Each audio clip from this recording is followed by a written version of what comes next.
Hey guys, incredible pleasure today. One of the true Canadian heroes speaking against totalitarianism in its various forms.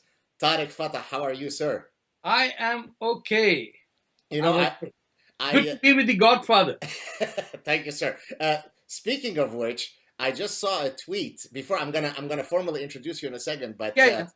I saw a tweet where somebody posted a famous image from a movie where Al Pacino was facing off with Robert De Niro Yeah, in, I saw that too. in reference to you and I. So, do you want to decide whether you are Pacino or De Niro? I'll give you the honors. Look, I had a favorite goat, and when I woke up this morning, its sliced off head was just next to me. So you decide. All right, fair enough. So let me tell people about you. Some people might not know who you are, but they must be living on another planet. Uh, You're the founder of the Muslim Canadian Congress, which you'll hopefully tell us a bit about. You're a columnist at the Toronto Sun. I first heard of you when Sun News was on, and I would see you often as a recurring guest on Michael Corrin. That's how I first heard of you and of your work. Did you see the one where five white guys ganged up on me and I discussed white privilege? I did not see that one. Oh, you should see that. My Please crowning glory. send me the link so I could post it at the bottom of this clip. And you're the author of Chasing a Mirage, The Tragic Illusion of an Islamic State. And luckily for me, the next book is really important. The Jew is Not My Enemy. No, Unveil. that's already out there. No, no, Next I know, one. it's out there. Oh, What okay. I'm I saying, thought, I'm lucky because you're not my oh, enemy because I'm Jewish. ah, I had to, and I thought you were a good old Muslim. You have all the features of a Muslim. I know, Just the right beard. and I speak perfect Arabic, and I'm from Lebanon. Why did I have to go and ruin it by being Jewish? Oh my God! You should shave off your mustache. Then you're a genuine Saudi. You know, it's funny you say this because Osama bin Laden has some features that are extraordinarily similar to many of the features that folks in my family have. I mean, you'd literally think he's at a Well, barbecue at our he's house. from Yemen. Yeah, exactly. That's where the Jews came. You know. There you go. Yeah, So, well, so maybe you could start us off by telling us about the Muslim Canadian Congress. How did you start it? How did that whole project start? Since it was formed, it has given birth to about at least six other organizations that have left. But this is post 9/11. And on the very next day of the attack, we were meeting. In fact, the other person there that you might know was Irshad Manji. There were a couple of other people. We went to the formally went to the Canadian Arab Federation's basement, took it out, and talked about what we thought was a central issue: the contempt for joy, the hatred of women as equals, and the involvement of religion in politics.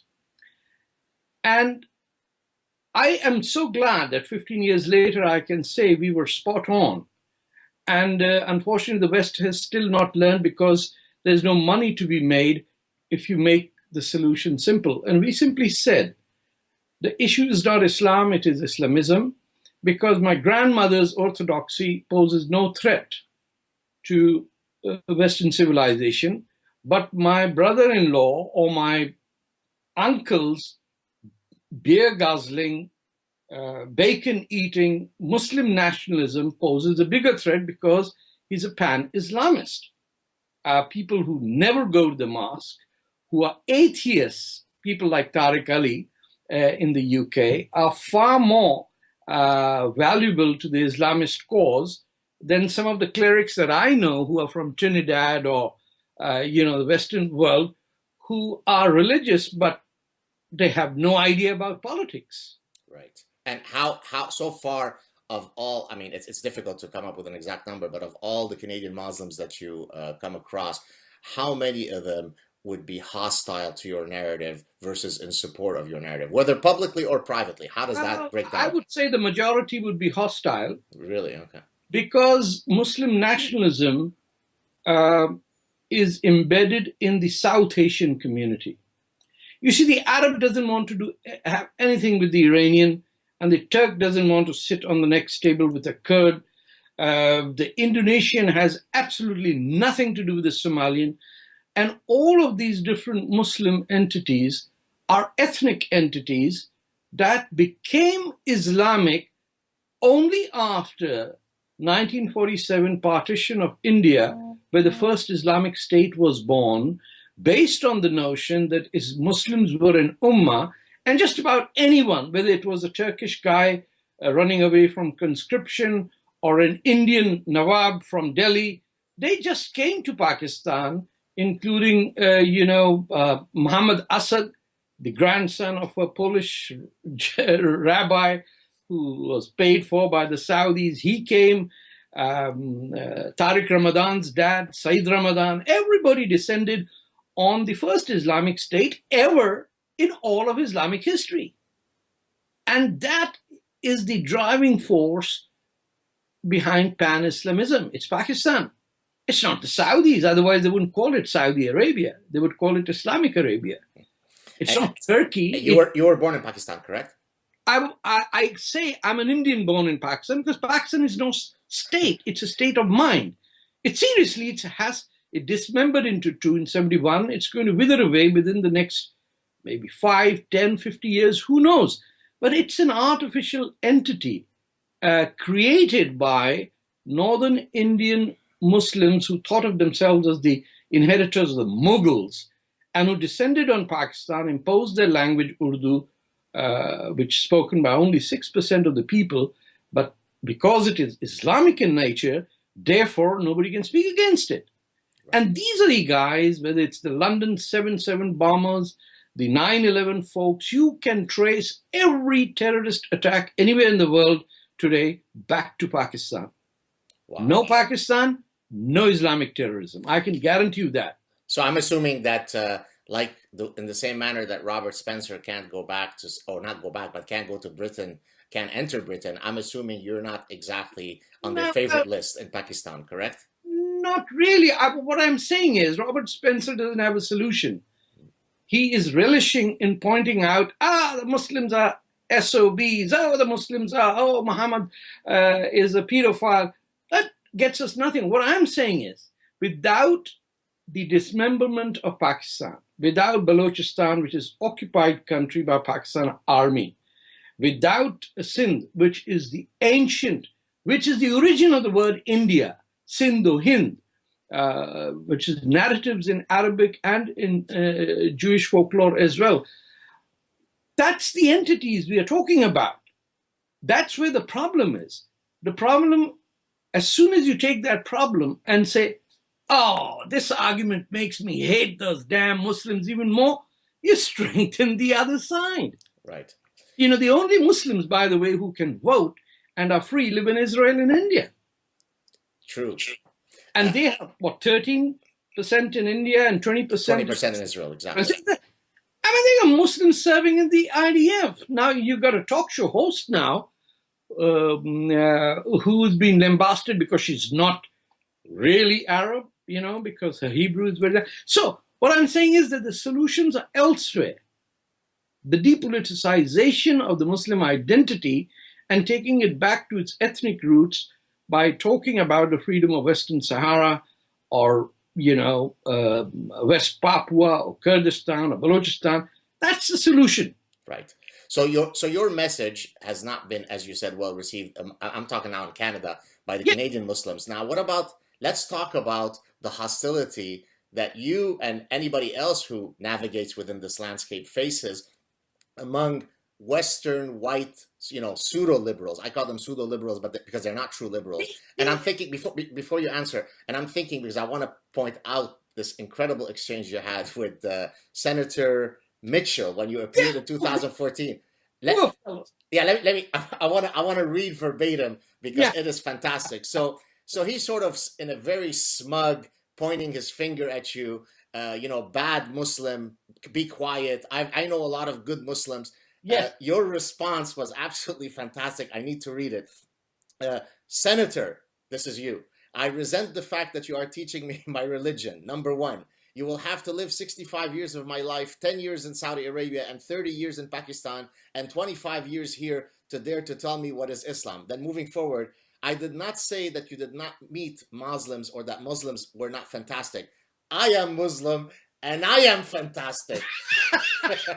that, I should get copyright for that. That swagger can only be found among the Godfather. Yeah. Beautiful. Well, Beautiful. this guy's looking for ugly people. Yeah. Because this bleeding heart, guilt-ridden, white liberal, white empowerment, his inheritance must be more than my entire life's salary. He's sitting there, pompous, fat guy, pointing at me, don't interrupt me when I've not said anything. And then he has the audacity to tell me that I am the Islamophobe, when the fact is that it's him, the racist SOB, who thinks, Muslims have not yet developed into full human beings. Maybe we should feed them proper protein diets. And then they would have the sense to speak in a British accent. And then everything would be so nice and wonderful. Oh, let them wear burqas. Oh, let them wear burqas. Why, oh, why are they without burqas? That's the type of idiots we have. And this is a betrayal of the left across the world. And you know why, God? These idiots don't know how Google makes money. They know nothing about economics.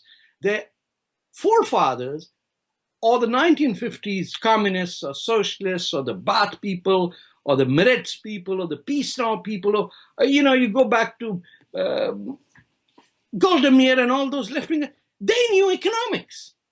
They knew collectivization. They knew what was you compare them to the left in Israel today. I mean, the Israeli left today should wear dunce caps. They only have one agenda, anti-Americanism. And where can they find anti-Americanism? Under the roof of Islamism. Right. There is no other path. Jamie Glazoff, I don't know if you know. Do you know who Jamie Yes, Glazoff is? right. Yeah, yes. So he has a book, I think it's called, I hope I don't get the title wrong, United in Hate, where he actually talks exactly about what you're saying, which is how the left and Islamists... I'm from the left, okay? So I'm a Marxist. I understand what it is. I mean, when I read the Communist Manifesto just about a year ago, I was taken aback at how Marx had outlined it clearly, that these idiots will inherit the world and not know a damn thing about what it is. He talked about borderless economies. He talked about the free flow of capital and the lacking of the free flow of labor. That's what's happened. I mean, people saying jobs are lost in America. What they're not talking about is that India and China came out of 5,000 years of poverty. Something has happened. So if you cannot understand capitalism, you can't be a socialist. If you do not understand economics, the trade union, the 8-hour work day, the 5-day work week, what are you talking about? America very bad, America very bad. Go to Saudi Arabia, go join ISIS. Why put on this facade of university campus, California, hey, ho, George Bush got to go.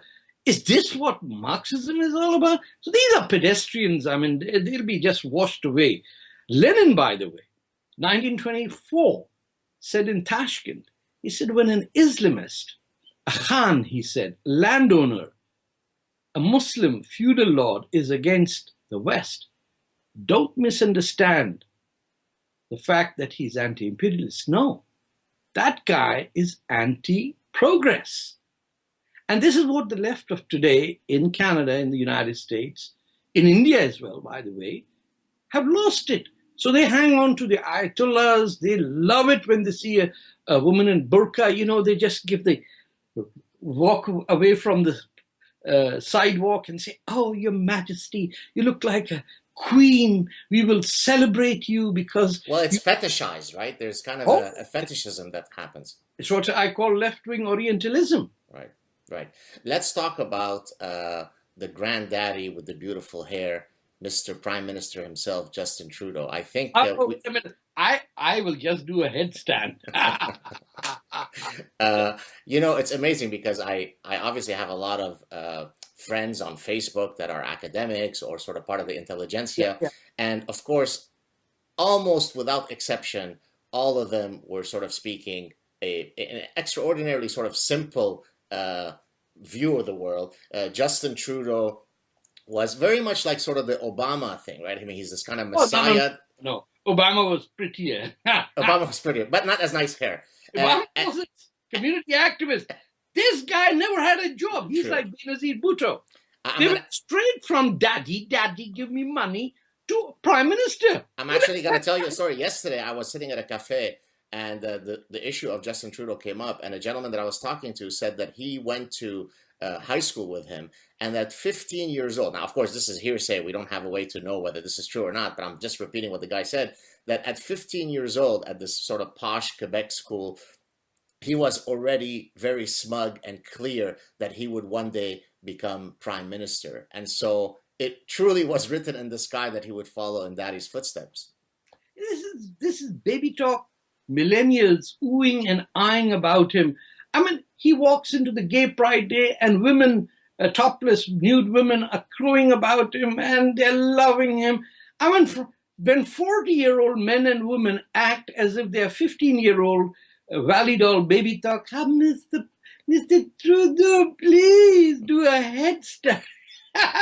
What are they going to do next? Ask him to do a pole dance? And he and Sophie with a double S, by the way.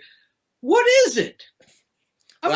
He's young, he's pretty, he's got nice hair. He is not young. In Indian terminology, we call such people pappu.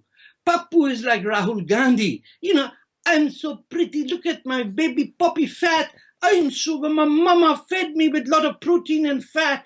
You know, it's like a Punjabi kid who's fed. Oh, by the way, you'll notice all the Punjabi guys are fat, and all the Punjabi women. Please direct all your hate mail to Mr. Fatah. I'm a Punjabi, I know that. So you're allowed to say that, got you. But how do you explain his unbelievable love affair with anything to do with Islam, right? I mean, surely I'm not the only one who's noticed this. Many people have noticed it. I think you've probably remarked on it. What's the deal? Is it just that he's being pragmatic, that he's... No. He finds us exotic. Okay. He's gone to a circus. He's paid ringside tickets. And he expects us clowns to perform. And we do. Now, look at the funny thing. He goes to this mosque. You know, all these Pakistanis over there. So his guy says, wear the Pakistani authentic shalwar kameez. So he dresses up, kurta shalwar, goes up, sits in the front row, looks to the left and right, and all the inferiority complex Pakistanis are wearing Saudi clothes. He said, what's going on? He said, your supporters are worse than you. You got a self-hating identity of being a privileged white kid who got everything by working not even a day for that. And these guys are looking up to their slave masters, the Saudis, who actually would pee on Pakistanis, you know, put together, and the Pakistanis would say, the morning drizzle is so good, let me write a few lines or narrate Rumi, what he said when, you know, it's terrible. I mean, the people who hate Pakistanis, the Pakistanis love them most. Well, he came to Montreal. You probably know this. I think there was some ranking that came out a few years ago that listed, I think, the 8 or 9 most radical mosques in the world, one of which was in Montreal. And he was quick to go and visit, right? These are your North African guys. Yes.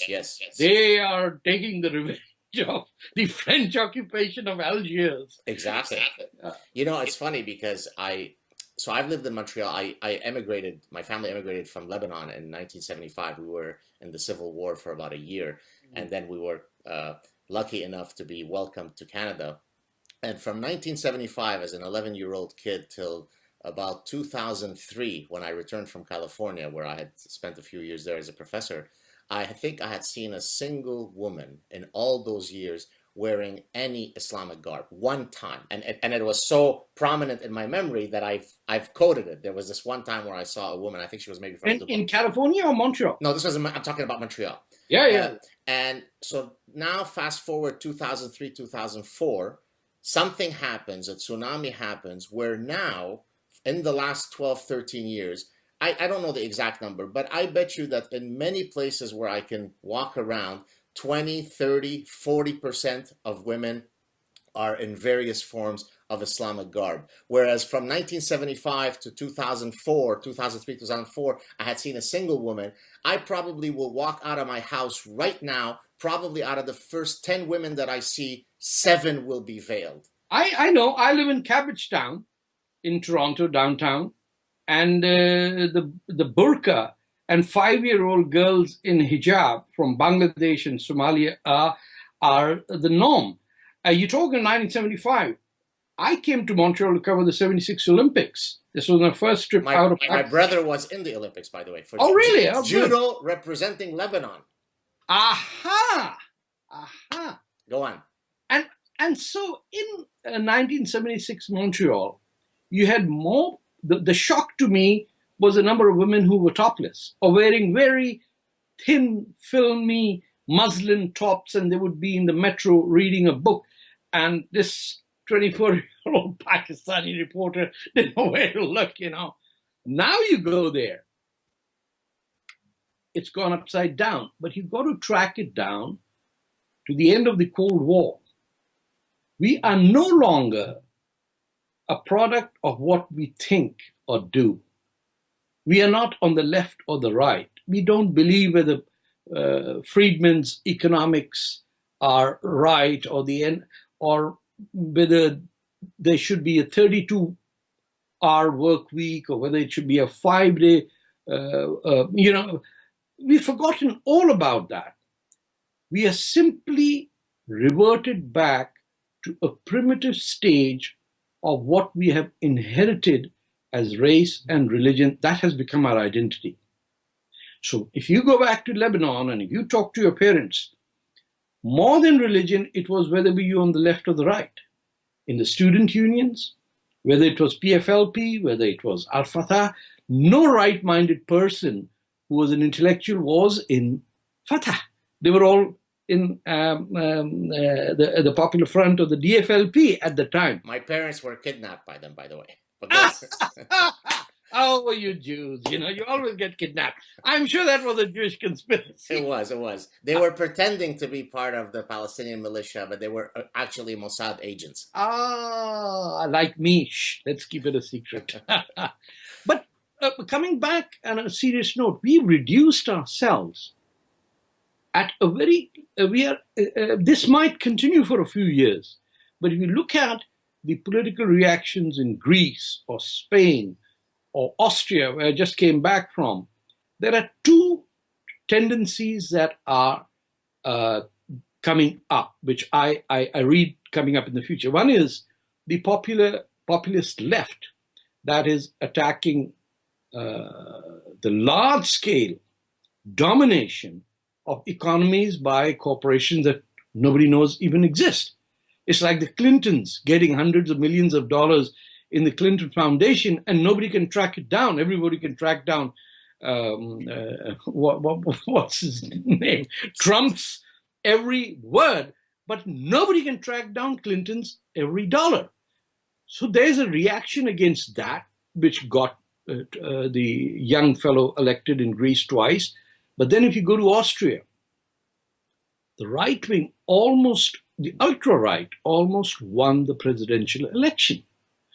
And there is fear that everything that Europe tried to accomplish in 400 years, after immense sacrifices, about hundreds of thousands of people dead in the Protestant wars and the French-German wars and the Reformation and the Enlightenment, is to be lost because of white guilt. And nothing represents that more clearly than Angela Merkel. Oh, yeah. Yeah, her guilt. She's self-flagellating by every morning. Doesn't have children. Right. That's guilt of a mother.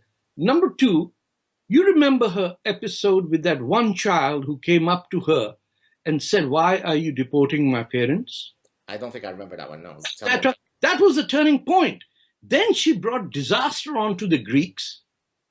And if you are a single woman with no child and no parents and no husband, not even a boyfriend, and you grew up in East Germany, what sort of a complex, miserable person you might be. And that's the epitome of how she's destroying Germany simply to assuage her own white guilt. And it's happening right before our eyes.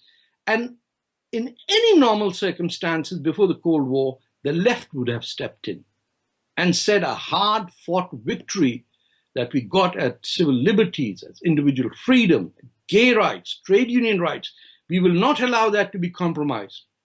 You got the Social Democrats acting as her puppy dogs, not knowing what to do because, what do we do, comrade? Oh, America bad, Muslim good. That's what it has. And if you go to the Arab world, the left over there is fed up with the appeasement of the Islamic right. Yeah, I mean, listen, I live in the world of academia where this type of thinking is sort of the default position, right?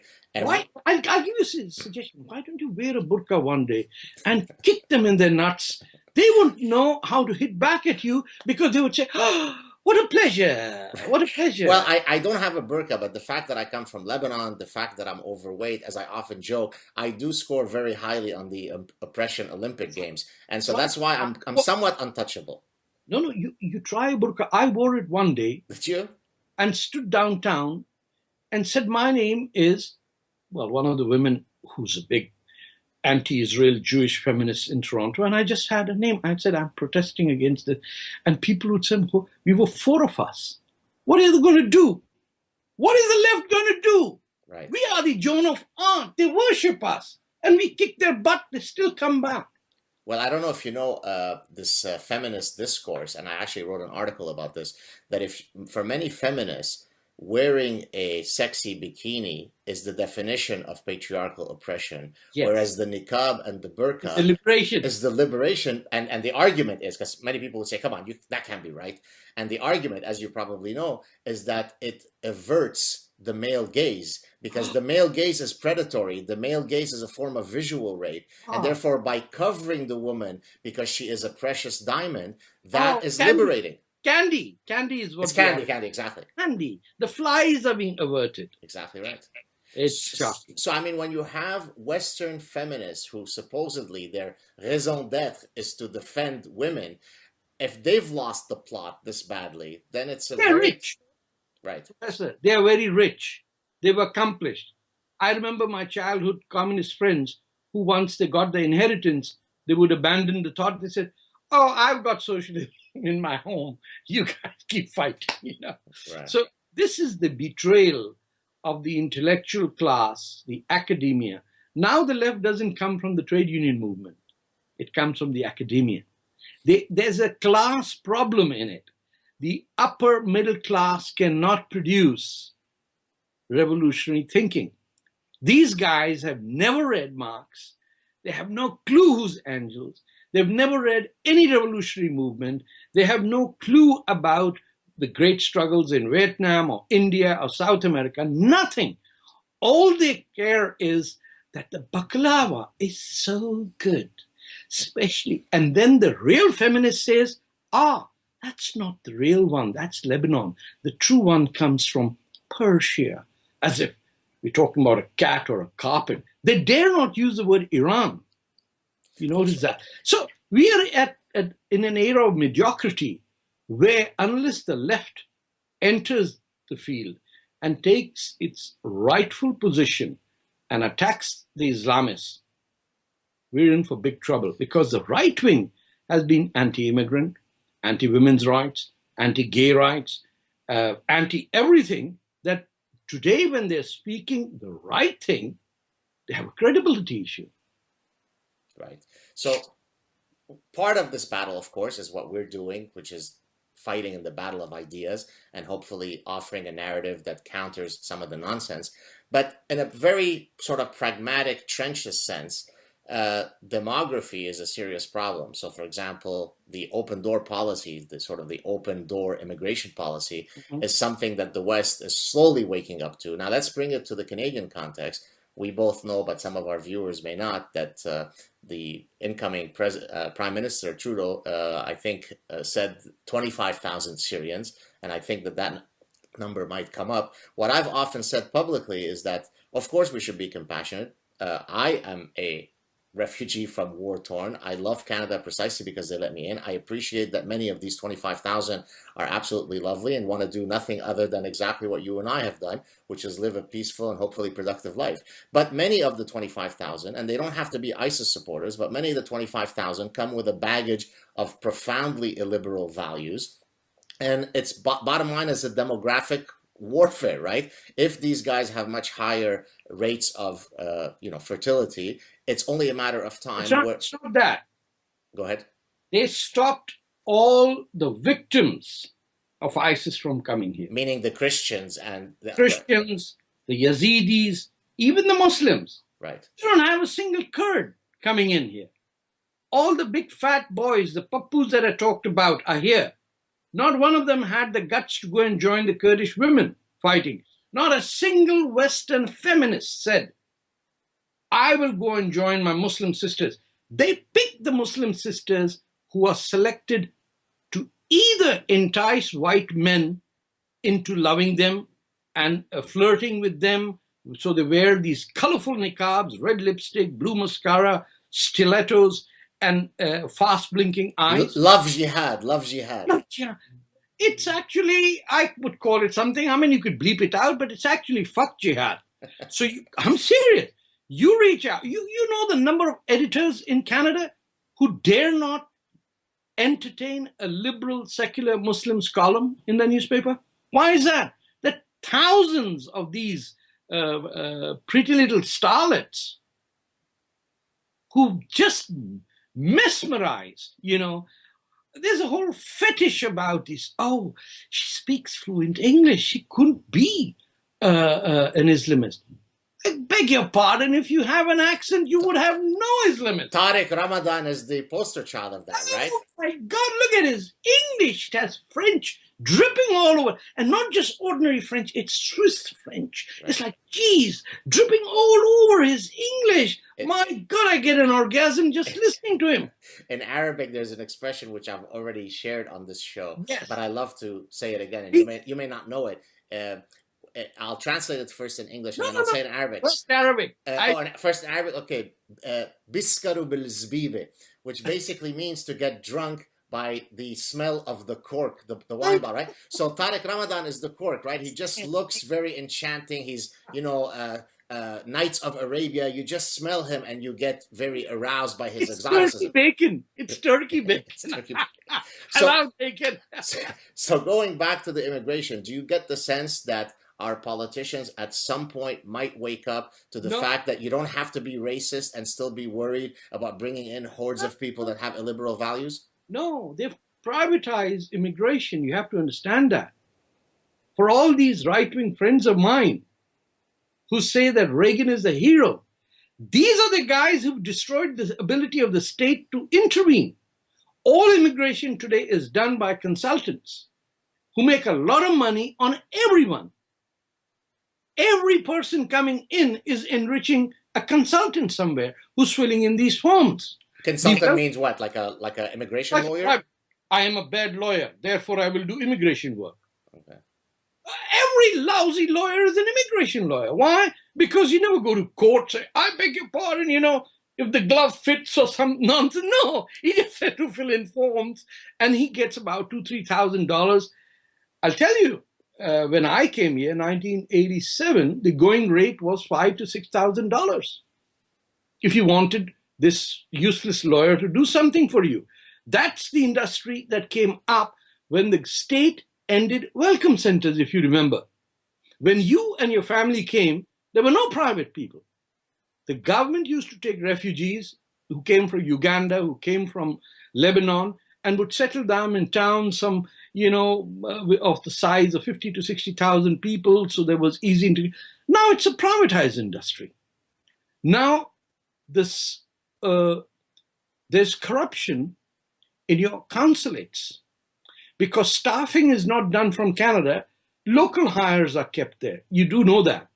Because if I'm going to send people from here and pay them $100,000, I could find 10 people over there for the same price. Our consulates in Pakistan are infiltrated. All immigration done is through a private company. All papers today are delivered by a private company that comes to your door, picks it up. There's not a single Canadian in that private company. So, but notwithstanding the dynamics that you're mentioning, surely across the different Canadian parties, the openness to this type of immigration policy varies, right? So we could say that the Liberals, all other things equal, are certainly greater facilitators of whatever dynamics you might be I think describing. all three are, because all these parties are now infiltrated by Islamists. Right. You think the Conservatives were not doing this? They were in bed with the most orthodox anti-women Muslim branch of the community, the Ahmadiyas. Right. Do you think the Ismailis are very progressive? They're westernized. But you can't even name your child unless the big boss up there says, that's okay. You go to anyone's work, they have a picture of the Grand Imam, even in the private or the public sector. We've been fooled by the Islamists of various natures in all three parties. The NDP ended up with a vice president who had fought on the side of Hezbollah. He had bullet wounds to prove that. Nobody knew. The fellow got free education in Sorbonne. I mean, the system is set up that the more ugly you are, the more vicious you are, the more Islamic you look, the more enchanted the white person, whether he's conservative or liberal. We have a universal problem. Trudeau represents the worst end of it, the Liberal Party. The NDP and the Conservatives are equally involved in it. You think George Bush was not the guy who said Islam is a religion of peace? The day after 9/11, right? Who told him that? Speech writers. There are 400 Pakistanis who work on the Congress as staffers. As a comparison, let's take Indians. They don't give a damn. They don't even know what is July 4th. They are interested in being CEOs. And my daughter said, and female Indians want to be wives of CEOs. They are not involved in politics at all. So let me stop you there. So clearly there are a lot of politicians that, as you said, have been coaxed in one form or another. Let's try to sort of drill down. Is it that they're genuinely ignorant? They're just buffoons who are not seeing the realities before their eyes? Is it that they are complicitous? Is it that, what is the mechanism that allows you and I to see some of the dangers that are unfolding before our eyes? Whereas clearly all these, I mean, it can't be that all these politicians are just idiots, right? So what can explain this? I think one of my recent guests called it willful blindness. What could explain this? Let me give you two examples from the Conservatives. A Liberal Party activist of 14 years ended up as the constituency assistant of a Toronto area member of parliament. This is the same woman who went to the Conservative Party Congress convention and started crying on camera that my people have suffered from conservative politics. She was never a conservative. But politicians in the 60s and 70s always wanted to have a black man to show diversity, that I am open. Now, every MP is hunting for a woman in hijab to show I'm not really a racist. I've kept the ultimate symbol of diversity, and it's a hijabi woman. The hijabi woman knows exactly what's going on. So in newspaper offices, I mean, the Toronto Star has a mosque next to its newsroom. You mean as part of its workplace environment? Yeah. So catering to one woman. And everywhere else. I mean, I call it the Taliban star, every day there's a hijabi portrait. Every day for the last 6 years that 5-6 years I've been monitoring it, it has that. It's not just politicians. It's the brilliance of the Islamists, the Muslim Brotherhood, and if it was just for the Arabs, they don't know urban politics. But the problem is with the Pakistani and the Indian Muslim. He comes from areas where devious politics is nature. We've got village politics, elections going back to 1905. Political parties going back there. We've had military dictatorships, but the guy who was born in that climate, or the pan-Islamist idea, comes with the idea of hating the West and how to damage it without ever showing it. Well, And yeah, sorry, let me just interject. I think several people have said this, but I maybe the Libyan former dictator is the one that comes to mind. He said that we're going to conquer the West. I think it was him, or three ways: through hijra, right, through immigration, through demography, right, through the womb after having more children, through the womb of our women, and by using your miserable system and freedoms against you, right? Absolutely. I mean, they advertise this. Absolutely. And yet, how come we can't take their words seriously? Because you and I are not involved in politics. Right. We're not members of political party. I've been a New Democrat all my life. I supported Bob Rae when he was a liberal. Very fine person. It's a tragedy that the liberals threw him out to get this idiot. And you know what Arlene Ray wrote after his leadership bid. I've written about as well in the Globe. She was standing and there was a liberal guy, Muslim, behind her saying, you know, his wife is a Jew. Right. In the Liberal Party convention. Right. We had groups working against Bob Rae simply because his wife was Jewish. And they said, we have to defeat him. I was there at that convention. They're organized. I'll give you another example of a Toronto area, not a Toronto area, a cabinet minister in Mr. Harper's cabinet. We find out that the guy who volunteers as his driver, volunteer driver in Toronto area, works for the Pakistan ISI through the embassy here. He just joined the Conservative Party. Wow. So we've got serious problems in, essentially, the key problem is white guilt, and it goes right across. There is a belief that we've done something wrong, that the only way to be good is to hate yourself, to hate the civilization. Why have we got everything right? Why do we have parking spaces for the disabled? We must be evil. Why do we pay for Medicare? We are selfish. Why do we have seniors' pension? Why do we have right of way? Why do we vote without a brawl? We must be bad people. And if there is no pride in 400 years of Western civilization, not just 400 years, Aristotle was also European. He didn't come from the Ming dynasty. Well, if you are an African American studies at a university, then somehow you cook it that all the ancient Greeks were black. That's the beauty of identity politics. You could go back in history and alter everybody to be who you are. For example, I've had a Lebanese guy, write to me and say, you know that before Darwin, and then he tries to argue that all the theory of evolution was some Muslim guy who had discovered it. So there's a real cancer in identity politics because you always try to alter history so that your favorite team wins at the end, right? It's grotesque. Without being able to discuss religion in a scientific way, you can't have a rational discussion. So I bring it all the time, that if you want to read the Quran, put it in the chronological order. You can't say the first word was Ikra, but then you look in the Quran and it's not there. Oh, you look at page 745. What? Why isn't it on page 1? Right. They don't know. Oh, you can't talk about it. I was on an Indian television discussion and the guy simply said, well, who called you a Muslim? I said, my mom. And who called you a Muslim? Oh, because he's saying that you're no true Muslim, right? You're no true Muslim. Right. Or just because I read the Quran, I tell you can turn around. I have 18 copies of the Quran of every translation. And by the way, no Arab ever translated the Quran in any language. And you know why?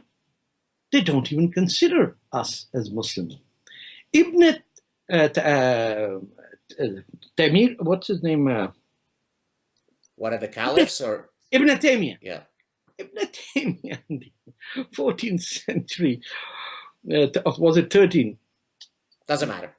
Doesn't matter. Yeah. He realized, the Tartars and the Central Asians have kicked the butt out of the Arabs, and they don't have sovereignty anywhere. It's the Turks, the Persians, and the Mughals. What do we have? He said, well, you don't need to be anywhere. You're superior. So if a non-Arab Muslim today says that he's equal to an Arab, he's committing or she's committing an act of sin. That's not just 14th century. Those fatwas are from Jordan and Palestine today.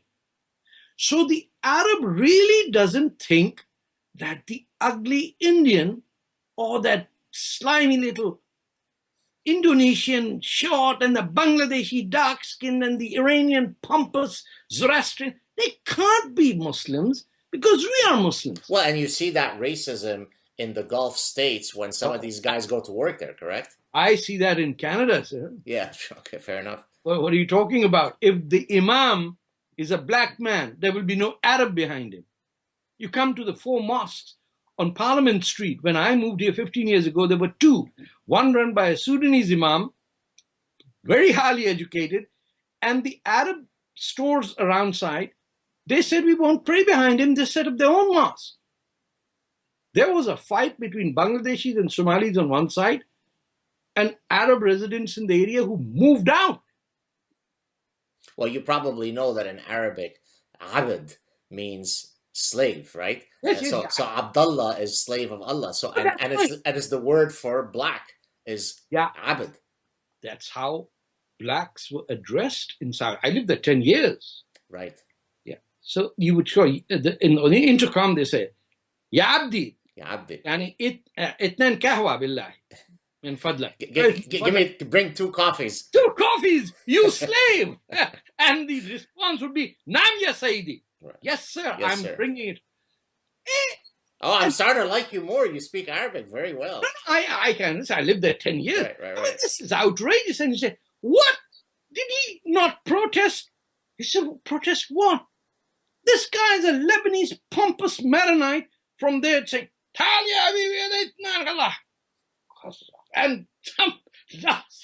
the Sudanese would come, and make out the table, give 2 cups of, in every office in the Middle East, there are people who serve you coffee.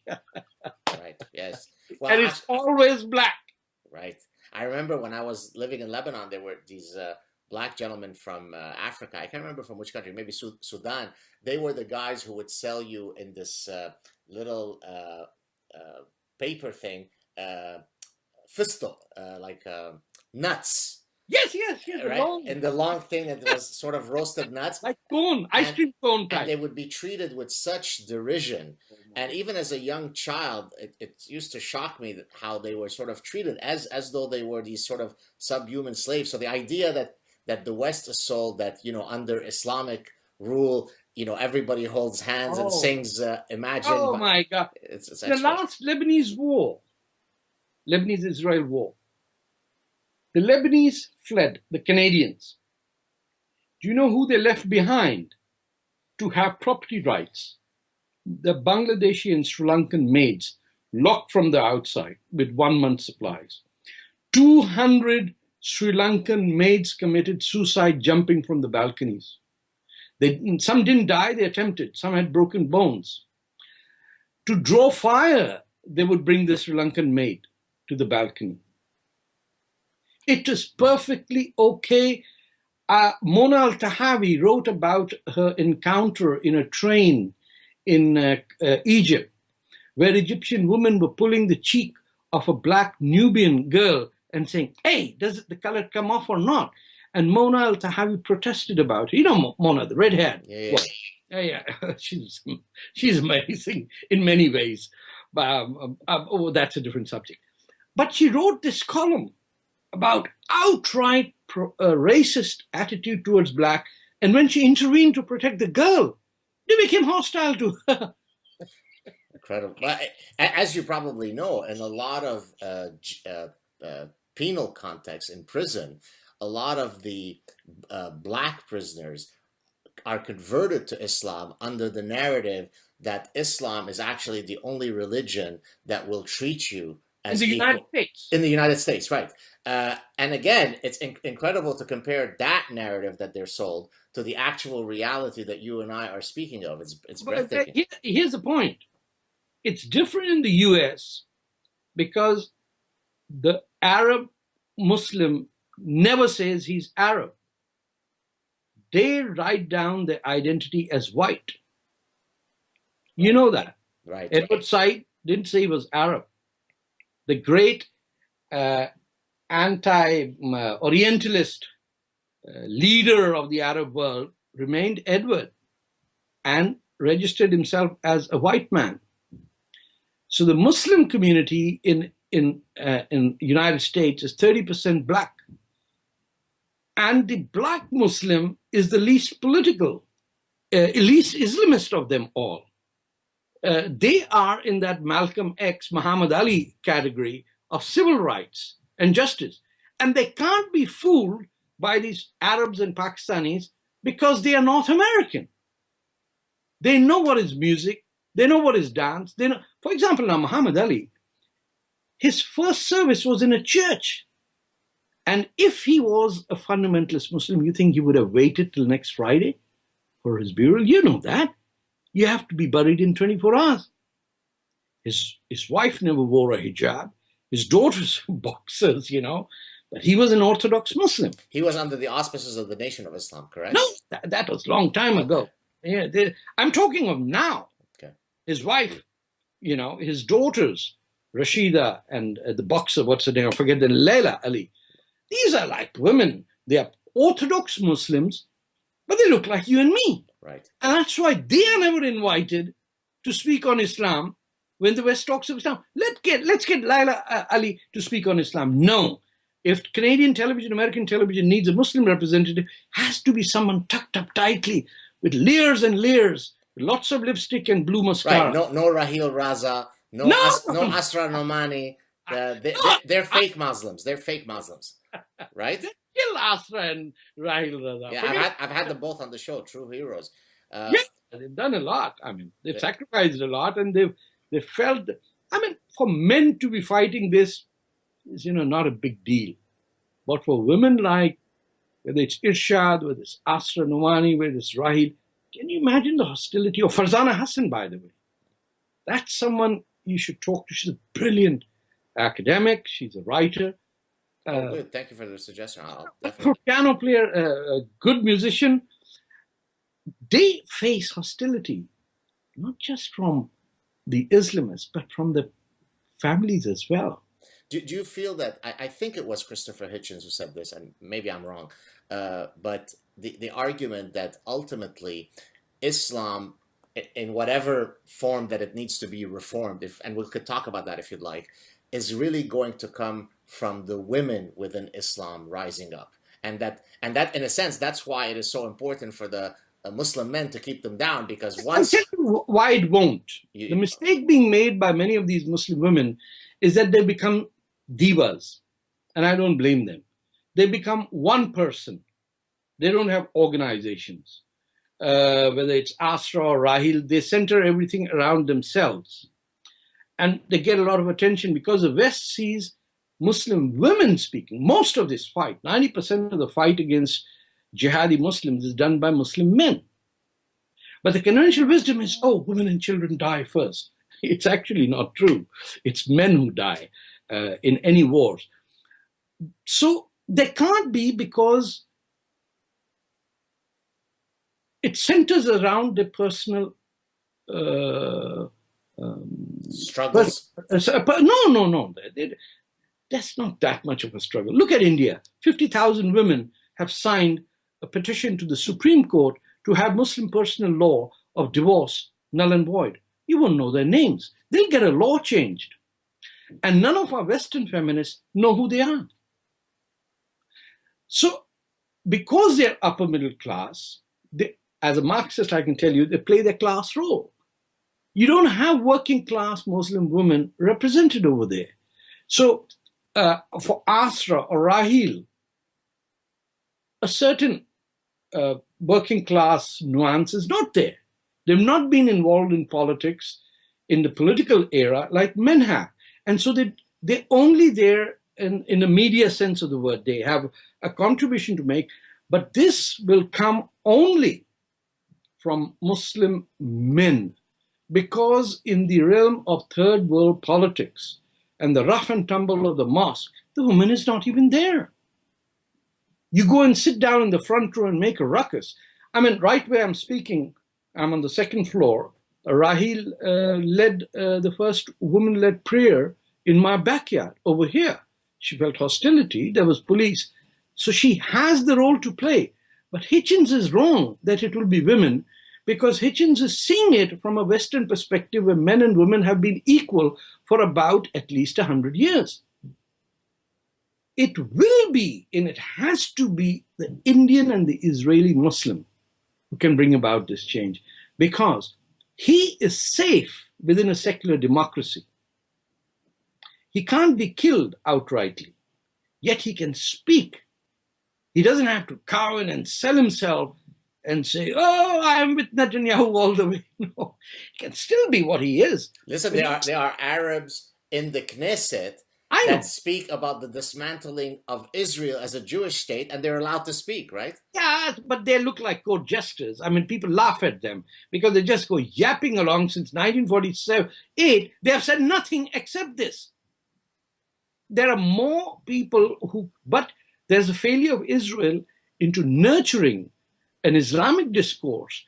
I mean, when I went there, I said, why doesn't Jerusalem have the world's largest Islamic university? Why doesn't someone have the guts to say that the Dome on the Rock was not even supposed to be a mosque? It was supposed to be a replacement of the Hajj.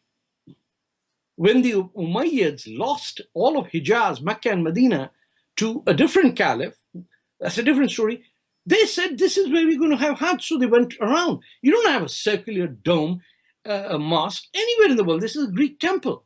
You put it on top of, so those things have to be discussed. It can only be discussed if a Muslim is talking to a Muslim, right?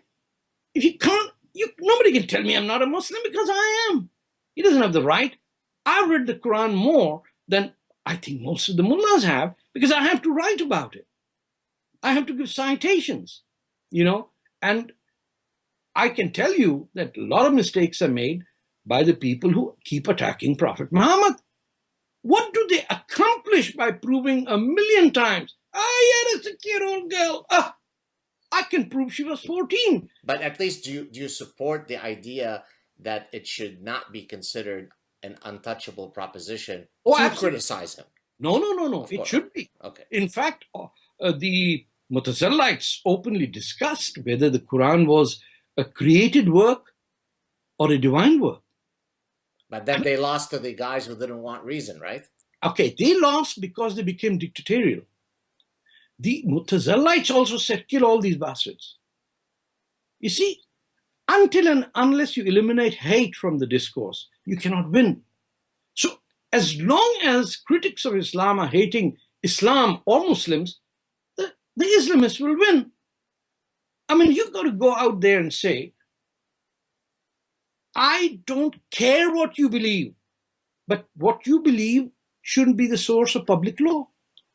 I mean, if a Hindu believes that the monkey can fly and bring a mountain to Ram, or I believe that a horse can fly, and the Persians say that that horse had a woman's head, and then the Indians say, let's put a peacock feather in his butt so that he looks pretty. Everybody has a different horse. And in the end, we find out it's Pegasus. And the Quran doesn't talk of a horse. Goodness sake. But here's the thing, though.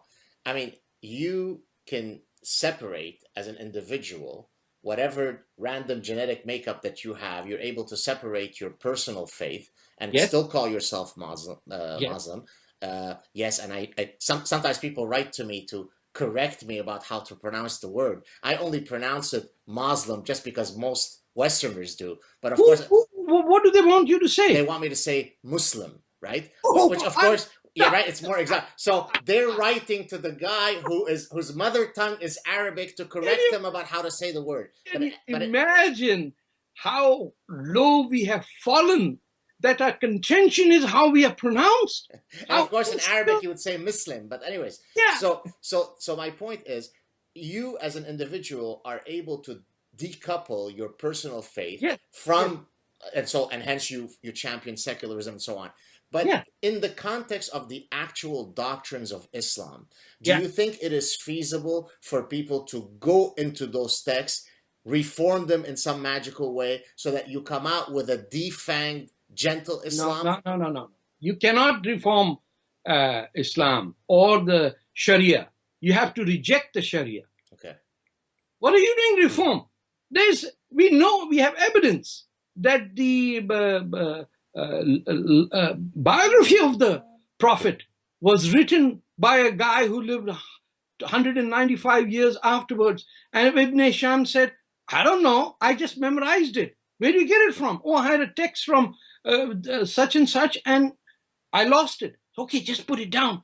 So he's got a 1400, where is it? It should be over here. 1400 page Siratul Nabi, Life of the Prophet by Alfred William. And that is the core book that we worship because it's in chronological order. It can be read. The Quran can't be read in chronology. So if you're going to lay your trust and feed on the Sirah, the biography of the Prophet, written by Ibn Hisham, then you have a credibility issue. So let's see. I mean, I want to be as gentle and polite here. So Yeah. are you then arguing that it's only under Sharia and under the Sirah or possibly the Hadith that we have problems, but the Quran is all lovely and rosy, and I can't find passages in there that would be problematic to our views? I don't, because if I read it in chronology, I can understand it. You tell me, Professor, if I give you a book and said, it starts with chapter 14, then it goes to 3, then 49, then 8, then 1, then 32. You're not going to make head or tail of what I said. Number 2, if I can't tell you that this happened, this verse is from the year, say, 620. And in Europe at that time, this was happening. In China, this was happening. And in India, this was happening. There's no context to anything. Almost everything written about the wars are specific to Medina. But if I take one and put them somewhere else, another one somewhere else, you do know how it was compiled. 300 copies of the Quran were burned by the third caliph, who, by the way, was a businessman. He was the Trump of our times. He was not very religious. He even elevated himself to a higher place than where the Prophet sat. And he gave himself the title Khalifatul Allah. He bypassed everything. He brought all the enemies of Prophet Muhammad. And the Umayyads were all the sons and grandsons of Abu Sufyan, the sworn enemy of Muhammad. They're the ones who wrote the Sharia. So unless I know what's happening, I can come to a simple compromise. And this is what I tell my Muslim friends. All of Muhammad's companions, the earlier ones, Abu Bakr and Ali and Hamza, and even Umar, later ones, they became Muslim when there was no Quran. Right? So what did they say? The only thing they said was that we are Jews. We're taking Judaism, Judaistic monotheism, and planting it on Arab pagan culture. There was nothing else. There was no Hajj. There was no Salah. There was no Ramzan. There was nothing there, and they were Muslims. It took 23 years for the Quran to finish, and then too it was not in a book, and then too 90% of the Arabs were illiterate, more than that. And in 100 years of its expansion, do you think there was a printing press that was pumping out Qurans? So what you're basically saying is that one can practice their Islamic faith void of all the nastiness. Absolutely. But, okay, fair enough. But let's push back a bit. Yeah. You know as well as I do, and I think you even referred to it in your Senate appearance, that you start off with some prayers and that are very problematic from the perspective. No, they're not. They're. Let me repeat the prayer. Right. Every mosque in the world for 1400 years starts, the Friday congregation starts with what's the term? Not a prayer, but an invocation or something like that, which says, "Oh God, Ya Allah, give Fatah." Tarek Fatah, no, but victory to Muslims over the Qawm al-Kafirin. That's you. That's right. That's you, okay? I'm the king of the kuffar. You're the king of the kuffar. You're the godfather. Let me put it this way.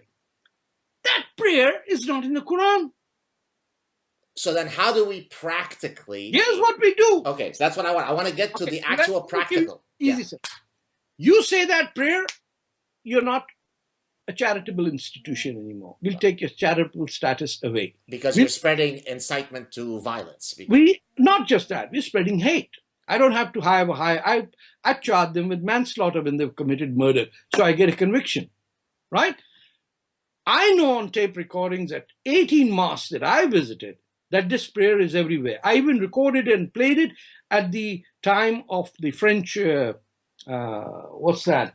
I'm Charlie. Let me show you my poster. Just a second. Oh, he's gone. He's gone. We've lost Tarek. We've lost Tarek. Hey. No, you haven't lost. Oh, all right.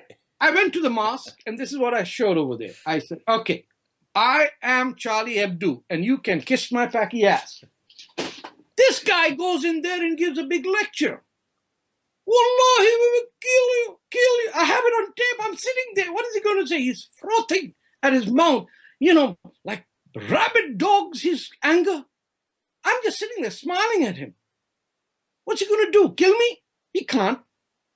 I'm already retired. I'm a cancer survivor. What's he going to do? Give my wife 200,000, from the life insurance? He knows that. By the way, I've spread the rumor it's 2 million.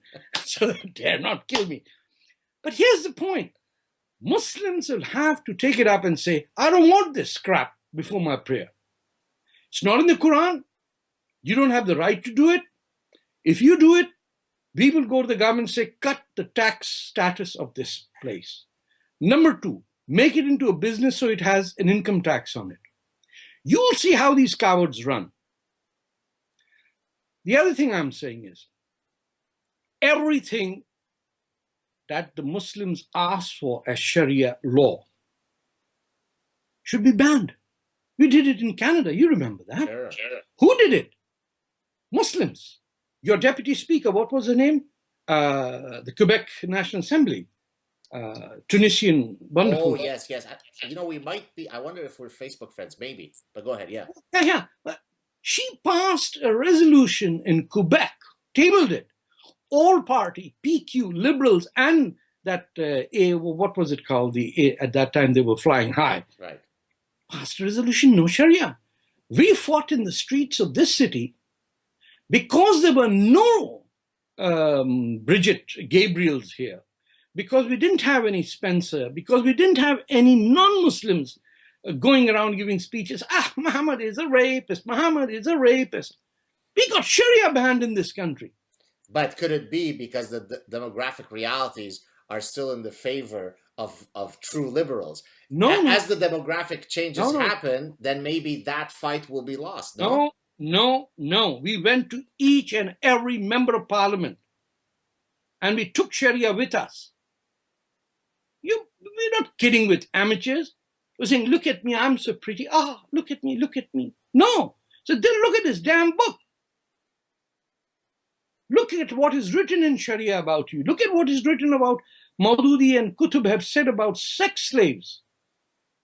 So all 3 parties, it was not easy. But in that fight, nobody has to become a diva or a star at the top. You have to be 20, 30 people who have no ego and no hate. You got to cut hate and ego out of the system. You cannot be a star and fight this war. It's a war. Professor? Yeah, I think, I very much appreciate what you're saying, because this idea of being very reasoned, measured, not bombastic, works well. And I think you might know this gentleman. Do you know who Dr. Bill Warner is? Yes, absolutely. Right. Brilliant. So I think he would be exactly the model of what you're saying, right? Very dispassionate, very reasoned. He's like a surgeon. Exactly. He applies the tools of science. You want to know if Sharia is nice or not? Let's open it up. Let's use content analysis and see how often there are language of brotherly love versus really nasty stuff. He knows how to do it. Okay. I'm a regular subscriber to his speeches. I've gone to his event in Toronto. That is absolutely no anti-Islamic. Exactly. nothing against Islam. And that's why, by the way, I mean, he's a friend of mine. He's been on my show, and Yeah. we've spoken often. And I've told him, I've asked him, do you receive a lot of death threats and hate? And we were both, I guess, maybe surprised that for what he does, He doesn't. Exactly, he doesn't, and because he strikes the right chord. So you're exactly right. When I look in your eyes and you look at mine, we as human beings, I mean, we've gone 50,000 years in understanding each other's facial expressions. We know who is sincere and who's insincere. We can tell who's putting on an act and who is not. We know Clinton is a fraud and Trump is telling the truth. How? We don't have evidence, but we know from her. I'm liking you more by the second because I despise Clinton. It's visceral. It's in my gut. As she laughs, it's like a witch's cackle. She's a crook, and her Saudi maid is the real problem I have. Huma Abedin is the destructive Muslim Brotherhood force that will enter the White House. I mean, I can't understand the idiots on the left who want a Saudi to get inside this White House. You know what I've been told when I pointed this exact fact to somebody? They said, but she's married to a Jew, so how could she be an Islamist? Oh, really? Incredible. I can tell you a number of senior politicians and idiots of the highest order of editors and philosophers who've been enchanted by this, what I call sex, fuck jihad or love jihad. Bleep it out if you want to. But it's there. By the way, we can keep it on Facebook if you're doing it. This is being done in front of our eyes. Who are these women who have cone hive hairstyles under a hijab? Who wears $500 chiffon hijabs? Well, I've actually seen in downtown Montreal women, they wear hijabs, but then the rest of their attire is extraordinarily enticing. I wish I could send you one of those pole jumpers who have won the right to do the pole jumping with a hijab. Oh. So let's see. I always like to. I don't always succeed, but I always try to when I'm having these very serious conversations to try to end on an optimistic, positive note. So let's link it now to Canada since we're both Canadians. What is the best case scenario for this grand battle that we are fighting that you see, or do you see it as we are doomed and it's only a matter of time? You see, Canada is the only Western country where there is no anti-Muslim feeling. You go to Denmark, you go to Austria, France, United States, England. Why? It's the only Western country that has an indigenous Muslim population or groups that openly denounce Sharia. So the appetite of the ordinary Canadian to see someone fighting for them, you'll never hear in Canada, where are those, that moderate Muslim? No, the Kurds are on the street saying F-U-C-K, ISIS.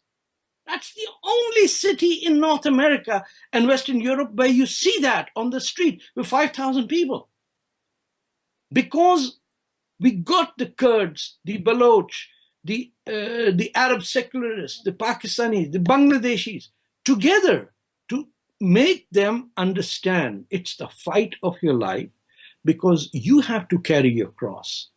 This is not the cross to be carried by someone in Barrie or, Surrey or Northwest Territories. No, they've invested 300 years to build the school streets so we can come and inherit part of what Western civilization is. It's a duty to stand up to these, and people in Canada have done.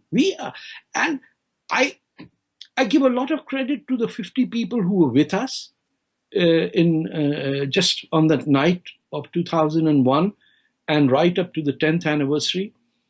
Our work is done, and then a whole lot of groups came up that formed and are divided. And, if you can have 50 Jewish organizations, I said, let's have 50 secular Muslim organizations. Who cares? It's not a big deal. We're better off than any other place. because just last week, 3 members of parliament in Mr. Trudeau's caucus, Umar Al Gabra, Salma Zahid, and that Ikra, the young woman from Mississauga, they had a confrontation in Mississauga with a Pakistani-born television reporter, Tahir Gora. You might have seen his Tag TV. He's also involved. A shouting match. So people who were listening knew that a Muslim was confronting a Muslim Islamist. That's significant. You can't see that in the UK. So you think that there is a sort of unique dynamic to Canada that will stop us from going down the path of Europe and so on? Absolutely. Oh, good, good. I need some of that optimism. No, we've laid the foundation. Yeah. If the foundations are secure, you also have to understand most of our religious Christian leadership was left of center. With this Tommy Douglas, even Preston Manning's dad was a social conservative, but they were not the American type.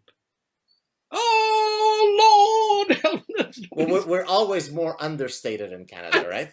Okay, and that allows for our institutions to be sane. You know, Justin Trudeau will do, how many times will he do a headstand? And he's making his wife do yoga. For goodness sake, go live in India for a little while. While you're doing yoga, mosquitoes bite you, you know. Yoga is not some sexy thing with a roll carpet. What do they put, a roll at the back? I see a lot of these women going on bicycles with orange and purple yoga mats. Namaste, namaste. Namaste. Go there, live in the Himalayas, and I'll tell you when you're ready for yoga. Don't give us this nonsense. He'll be thrown out of power. Don't worry about it. Right. And I think Rona Ambrose should stay. Okay. And a wonderful woman is running for the leadership of the NDP, Sherry Dinova. And if you run within that political circle, make sure that they appoint me to an ambassadorship in Turks and Caicos, please. Why? Why not Lebanon? By the time I wouldn't last 5 minutes in Lebanon. By the time it would be Mount Lebanon. Oh, well, Lebanon was not supposed to be a country. You know, Jordan was a river. Lebanon was a mountain. You made countries out of that. But anyway, it was wonderful talking to you. Yeah, you too. I just want to know if there is anything that is not yet public that you'd like to promote or push that people would be excited about. Is there anything that you'd like to say before we close off? I'm coming up with my third book, which is The Hindu is Not My Enemy, which stresses to the Indian Muslim, which is the biggest Muslim group in the world. But because we are exotic and fire-breathing dragons and all that, people end at Iran. That book is coming out, hopefully, if not the end of the year, tomorrow, next early 2017. And I'm heading to India to join a television serial in which all these issues will be discussed with a bit of humor, and where I'll play the role of the uncle who gives... The wise uncle, the wise uncle. The wise uncle.